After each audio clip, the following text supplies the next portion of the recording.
অৱশেষত মৰাণ আৰক্ষীৰ জালত পৰিল মৰাণৰ চেপনত ডকাইতি কৰিবলৈ অহা 5 ডকাইত। উল্লেখযোগ্য যে যোৱা ডিচেম্বৰ মাহত চেপনৰ এখন দোকানত ডকাইতি কৰাৰ উদ্দেশ্যে এখন বেলেনো গাড়ীত আহিছিল 5 ডকাইত। সেই সময়ত চেপনত আৰক্ষীৰ নাকা চেকিঙত ধৰা পৰে দলটো।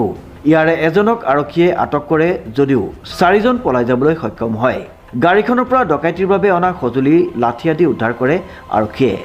পৰৱৰ্তী সময়ত মৰাণ আৰক্ষীয়ে 310-4-310-5 ধাৰাত 107/24 নম্বৰ গোচৰ ৰুজু কৰি তদন্ত চলাই গেংটোৰ আন 4জন সদস্যৰ এজনকৈ গ্ৰেপ্তাৰ কৰিবলৈ সক্ষম হয়। ধৃত ডকাইতকেইটা হৈছে ডিব্ৰুগড় চহৰৰ ক্ৰমে সৌৰভ দে, নাইমুল হুছেইন, গব্বৰ, আৰছাদ হুছেইন আৰু ফৰিদ দিৱান।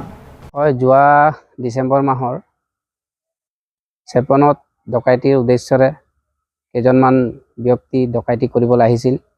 যিহেতু চেপনৰ আৰক্ষী চেকিঙত তেওঁলোকক ধৰা পেলালে, তাৰে 4জন পলাই যাবলৈ সক্ষম হ'ল। এজনক কৰায়ত্ব কৰি আৰক্ষীয়ে তদন্ত চলাই আছিল।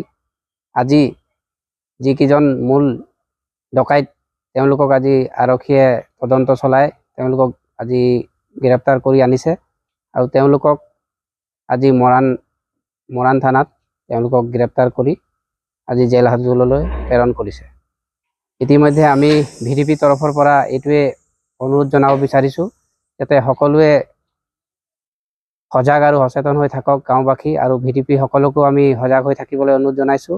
আৰু মৰাণ থানাক আমি ধন্যবাদ জ্ঞাপন কৰিছোঁ। বিশেষকৈ ভাৰপ্ৰাপ্ত আৰক্ষী বিষয়া নীলম সঞ্জীৱ নাথ ডাঙৰীয়াক আমি ধন্যবাদ জ্ঞাপন কৰিছোঁ আৰু তেওঁ সজাতি দলকো আমি ধন্যবাদ জ্ঞাপন কৰিছোঁ আমাৰ তৰফৰ পৰা। কংকন জ্যোতি শৰ্মাৰ ৰিপৰ্ট, নিউজ নাও।